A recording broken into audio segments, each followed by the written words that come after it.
On June 22, 1948, a ship arrived in Essex, England that would change the entire nation forever. The HMT Empire Windrush docked at Tilbury Harbor carrying over 1,000 passengers.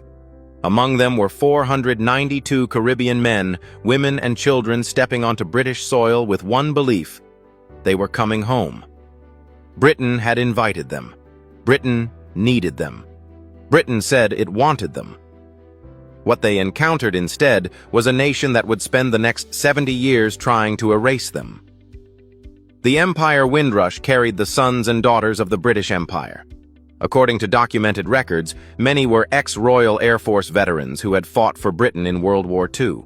They came from Jamaica, Trinidad, Barbados, British Guiana. They came as nurses, as engineers, as construction workers. They came because Britain's post-war economy was in ruins, and Britain couldn't find its own people to rebuild it. According to historical records, the British government actively recruited Caribbean workers to fill vacancies in the National Health Service, the railways, and London transport. They were invited. They were wanted. They were needed. Under the British Nationality Act of 1948, Commonwealth citizens were granted full British citizenship, full rights, the right to settle, the right to belong. These weren't migrants. These were British subjects coming to the British motherland. Trinidadian calypso musician Lord Kitchener, aboard the Windrush, captured the collective hope in a song that became immortal. "London is the place for me." These words weren't desperate. They were hopeful. These were words of belief, belief that the mother country would welcome her children. Belief that the empire they'd served would serve them back. That belief was about to be shattered. According to historical accounts, even before the Windrush docked, government officials were sending urgent warnings. A month before the ship arrived, Jamaica's acting governor sent an airmail telegram to London expressing alarm. Most of these passengers have no particular skill, and few will have more than a few pounds on their arrival. There was panic at the prospect of Caribbean people arriving. Not gratitude, not welcome. Panic. When the Windrush passengers stepped onto British soil, they encountered signs that told the truth about Britain's actual feeling. No blacks, no Irish, no dogs. Keep Britain white. Blacks go back home.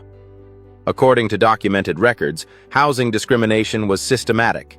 Jobs that had been promised weren't available. The National Health Service that had invited them now made them work the hours no white worker would accept. Nights, weekends, the brutal shifts, for wages lower than their white counterparts. By 1958, racial violence erupted. The Nottingham and Notting Hill riots made clear what Britain really thought of its Caribbean citizens. But they refused to leave. They bought houses in communities that wouldn't sell to them. They started businesses. They raised families. They sent their children to schools. They built churches and communities and cultures. They made Britain home whether Britain wanted them or not. Then in 1962, the British government passed the Commonwealth Immigrants Act. According to historical records, before the act's enactment, 130,000 Caribbean people rushed to enter Britain to beat the ban. They knew what was coming. They knew the door was closing, and the door slammed shut. The work vouchers scheme drastically reduced entry. Between the 1960s and 1980s, Britain enacted successive immigration acts that did one thing: tried to erase from British law the belonging that had been promised to Commonwealth citizens. The Windrush Generation built modern Britain. According to official records, by 2011, an estimated 2 million black British people lived in the United Kingdom, the vast majority descendants of post-war Caribbean migrants. They became nurses in the NHS. They drove the buses. They laid the railway lines. They built the infrastructure of modern Britain while Britain told them they didn't belong. Sam Beaver King, a Jamaican RAF veteran who arrived on the Windrush, became the first black mayor of Southwark in 1983. He fought for immigrant rights his entire life. In 1998, Windrush Square in Brixton was named to commemorate what these people had done. But here's the bitter irony. In 2018, Decades after the Windrush generation had rebuilt Britain, the Home Office came for them. According to documented scandal records, they were told they were in the country illegally.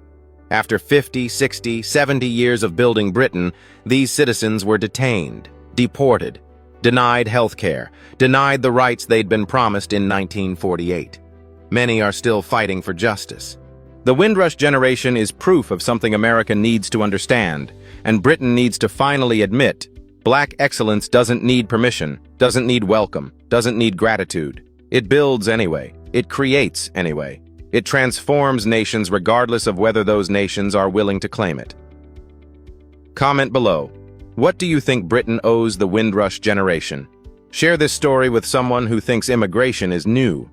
Subscribe to Ikemefuna History TV, because this is the story of how empires use people and then deny them. What untold story of resilience do you want us to uncover next? Tell us in the comments.